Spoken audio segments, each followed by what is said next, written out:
ಇಂದೇ ಡೌನ್ಲೋಡ್ ಮಾಡಿ ಮತ್ತು ನಿಮ್ಮ ನೆಚ್ಚಿನ ಶೋಗಳನ್ನ ಆನಂದಿಸಿ. ಆಕ್ಚುಲಿ ಈ ಒಂದು ವಿಚಾರನ ಹೇಳಲೇಬೇಕು. ಮೂವಿ ಅಂದ್ರೆ ಯಾವತ್ತೂ ನಾನು ಮೂವಿ ಮಾಡಿಲ್ಲ, ಅದು ನನ್ನ ಫಸ್ಟ್ ಮೂವಿ. ಅಂಡ್ ಅವತ್ತು ಹೋದೆ ಫುಲ್ಲು ನರ್ವಸ್ ಅಲ್ಲಿ ಇದ್ದೀನಿ, ಏನ್ ಮಾಡ್ಬೇಕು ಅಂತ. ರಚಿತಾ ರಾಮ, ದುನಿಯಾ ವಿಜಯ್ ಸರ್ ಮುಂದೆ ನಿಂತಿದ್ದಾರೆ, ನನ್ ಕೈ ಕಾಲೆಲ್ಲ ನಡುತ್ತಿದೆ. ಅಂಡ್ ಶಾರ್ಟ್ ಮುಗೀತು, ನಾನೆಲ್ಲೂ ಅಲ್ಲಿ ನಿಂತಿದ್ದೆ. ನನ್ನ ಕರೆದು ಬಾಯಿಲ್ ಪಕ್ಕದಲ್ಲಿ ಕೂತ್ಕೋ ಅಂತ ಪಕ್ಕದಲ್ಲಿ ಚೇರ್ ಹಾಕಿ ಕೂರಿಸಿ, ನೀನು ಒಂದು ಆರ್ಟಿಸ್ಟ್, ಎಲ್ಲ ಆರ್ಟಿಸ್ಟ್ ಸಮಪಾಲೆಯಲ್ಲಿ ಬಾ ಕೂತ್ಕೊ ಅಂತ ಹೇಳಿದ್ರು. That's why she is lady super star. ಅದಕ್ಕೆ ರಚ್ಚು ನೀವು ಲೇಡಿ ಸೂಪರ್ ಸ್ಟಾರು, ಅದಕ್ಕೆ ಇಷ್ಟ ಜನ ಫ್ಯಾನ್ಸು ನಿಮ್ಗೆ. ಲೇಡಿ ಸೂಪರ್ ಸ್ಟಾರ್ ಅಂದ್ರೆ ಕರ್ನಾಟಕದ ಸೂಪರ್ ಸ್ಟಾರ್ ಲೇಡಿ ಸೂಪರ್ ಸ್ಟಾರ್ಗೆ ಜೈ ಅಂತ ಅವ್ರಿಗೆ ಕೂಗ್ತಿರೋದು, ಅವ್ರಿಗೆ ಬಾಯಿಂದ ಬಂದಿದ್ರೆ ಸತ್ಯವಾಗ್ಲೂ ಹೇಳ್ತೀನಿ, this really means a lot. I love you. Thank you. Thank you. ನಾನು ನಿಮ್ಮ ಸೀರಿಯಲ್ನ ವಾಚ್ ಮಾಡ್ತಿರ್ತೀನಿ. ನಾನು ಜಿಎಲ್ ಬರುವಂತ ಅಮೃತಧಾರೆ, ಆಮೇಲೆ ನಮ್ಮ ಸಿದ್ದೇಗೌಡ್ರದು. ಅಯ್ಯೋ ಸಿದ್ದೇಗೌಡ್ರು ರೊಮ್ಯಾನ್ಸೇ ಚಂದ. ಚಂದ ಚಂದ ಚಂದ.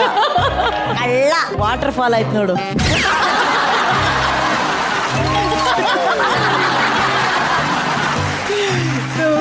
ಖುಷಿ ಆಗತ್ತೆ. ಆಕ್ಟಿಂಗ್ ಜೊತೆಗೆ ಡಾನ್ಸ್, ಕೆಲವ್ರಿಗೆ ಸಿಂಗಿಂಗ್, ಅಂದ್ರೆ ಮಲ್ಟಿ ಟ್ಯಾಲೆಂಟೆಡ್ ಇದಾರೆ ಅಲ್ಲ ಎಲ್ರು. ಅಂಡ್ ನಮ್ಮ ವೇದಿಕೆ, ಜಿ ವೇದಿಕೆ ಅಷ್ಟು ಈಸಿಯಾಗಿ ಯಾರನ್ನೂ ಬಿಡಲ್ಲ. ಅವರಲ್ಲಿ ಒಂದು ಸಣ್ಣ ಟ್ಯಾಲೆಂಟ್ ಇದೆ ಅಂತ ಗೊತ್ತಾದ್ರೂ ಇಂಥ ಮಹಾನ್ ವೇದಿಕೆಗೆ ಕರ್ಕೊಂಡು ಬಂದು ಸೂಪರ್ ಸ್ಟಾರ್ ಮಾಡ್ತಾರೆ. ತುಂಬಾ ಜನ ಇದ್ದಾರೆ, ಅದ್ರಲ್ಲಿ ನಾನು ಒಬ್ಳು. Overall it was so cute. ನಿಮ್ಮಷ್ಟೇ ಕ್ಯೂಟ್ ಆಗಿತ್ತು ನಿಮ್ಮ ಪರ್ಫಾರ್ಮೆನ್ಸ್. Thank you ma'am.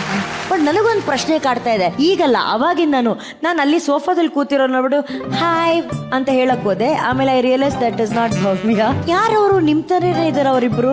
ನನ್ನ ಓನ್ ಬ್ಲಡ್ ಸಿಸ್ಟರ್ಸ್ ಇಬ್ರು.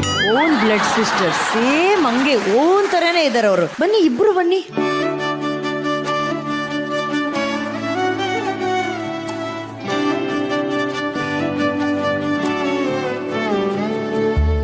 ಮೂರು ಜನ ಬರೀ ಮುಖ ಮುಖ ಮಾತ್ರ ಹತ್ರ ತಗೊಂಡ್ ಬನ್ನಿ ನೋಡೋಣ. ಇವಳು ಫಸ್ಟ್, ನಾನು ಸೆಕೆಂಡ್. ಕರೆಕ್ಟ್, ಹಂಗೆ ಹೋಗಿ. ವಾವ್, ಒಂದು ಆಡೇ ಮಾಡ್ಬೋದು. ಈ ಮೂರು ಜನ ಒಂದೇ ತರ ಇದಾರಲ್ಲ. ಪರಿಚಯ ಮಾಡ್ಕೊಡಿ. ಇವಳ ಹೆಸರು ದಿವ್ಯಾ, ಅವಳ ಹೆಸರು ವರ್ಷಿಣಿ. ದಿವ್ಯಾ, ಭವ್ಯ, ವರ್ಷಿಣಿ. ಅವ್ರು ಯಾಕೆ ಆಗಿಲ್ಲ ಅಂದ್ರೆ ಸ್ವಲ್ಪ ಡಿಫ್ರೆಂಟ್ ಆಗಿರ್ಲಿ ಅಂತ ಅವಳ ವರ್ಷಿಣಿ ಅಂತ ಇಟ್ರು. ಅವಳು ಫುಲ್ ಡಿಫ್ರೆಂಟ್ ಆಗೇ ಇದ್ದಾಳೆ ನಮ್ಮ ಮನೇಲಿ. ನೀವ್ ಹೇಳಿ, ಕರ್ನಾಟಕದಲ್ಲಿ ಇವರ ಪ್ರೋಮೋ ಬಂದಾಗ ಇಡೀ ಸೆನ್ಸೇಷನ್ ಕ್ರಿಯೇಟ್ ಮಾಡ್ತು. ಅದನ್ನ ನೋಡಿ ನಿಮ್ಗೆ ಹೇಗನ್ಸ್ತು? ನಿಮಗ್ ಬಂದಂತ ಪ್ರತಿಕ್ರಿಯೆಗಳೇನೇನು? ತುಂಬಾ ಖುಷಿ ಆಯ್ತು. ಬಿಕಾಸ್ ಇನ್ನೊಂದು ಶೋ ಮುಗಿದ್ಮೇಲೆ ಈ ಸೀರಿಯಲ್ ಮಾಡ್ಬೇಕಾದಾಗ ತುಂಬಾ ಯೋಚನೆ ಮಾಡಿದ್ಲು. ಸೀರಿಯಲ್ ಪ್ರೋಮೋ ನೋಡಿದ ತಕ್ಷಣ ಎಲ್ಲರೂ ಸಿಕ್ಕಾವಡೆ ಅಂದ್ರೆ ಸಿಕ್ಕಾವಡೆ ಖುಷಿ ಪಟ್ರು. ಅಂಡ್ ಎಕ್ಸ್ಪೆಕ್ಟ್ ಮಾಡಿರ್ಲಿಲ್ಲ ನಾನು ಇವಳಿಂದ, ಬಿಕಾಸ್ ಸುಮಾರು ಚೇಂಜಸ್ ಮಾಡ್ಕೊಂಡಿದ್ದಾಳೆ ಆಕ್ಟಿಂಗ್ ಅಲ್ಲಿ. ಭವ್ಯ ಹೇಗಿದ್ದಾಳೋ ಕರ್ಣ ಸೀರಿಯಲ್ ಅಲ್ಲಿ ಭವ್ಯ ಅದೇ ತರ ಇದ್ದಾಳೆ. So nice. ನೀವು ಮೂರು ಜನ ಸೇರ್ಕೊಂಡು ಡ್ಯಾನ್ಸ್ ಎಲ್ಲ ಮಾಡ್ಕೊಂಡು ರೀಲ್ಸ್ ಎಲ್ಲ ಮಾಡ್ತಿರ್ತೀರಲ್ವಾ? ಇಲ್ಲ ಇಲ್ಲ, ಖಂಡಿತವಾಗ್ಲೂ ಇಲ್ಲ. ನೀವ್ ಎಷ್ಟು ಹೀರೋಯಿನ್ ತರ ಇದೀರಲ್ಲ ನೀವು. ನೀವ್ ಯಾಕೆ ಸೀರಿಯಲ್ಗೆಲ್ಲ ಬಂದಿಲ್ಲ? ನಂಗೆ ಆಕ್ಟಿಂಗ್ ಫೀಲ್ಡಿಂಗ್ ಅಷ್ಟೆಲ್ಲ ಇಷ್ಟ ಇಲ್ಲ. ಡ್ಯಾನ್ಸ್ ಎಲ್ಲ ಬರತ್ತಾ? ಅವಳು ಮೇಕಪ್ ಆರ್ಟಿಸ್ಟ್, ಸೊ ನಾನು artist, she is interior designer. ಮನೆಯಲ್ಲೇ ಫುಲ್ ಪ್ಯಾಕೇಜೇ ಇಟ್ಕೊಂಡ್ಬಿಟ್ಟಿದ್ದಾರೆ ಇವರು. No tension, a smile please.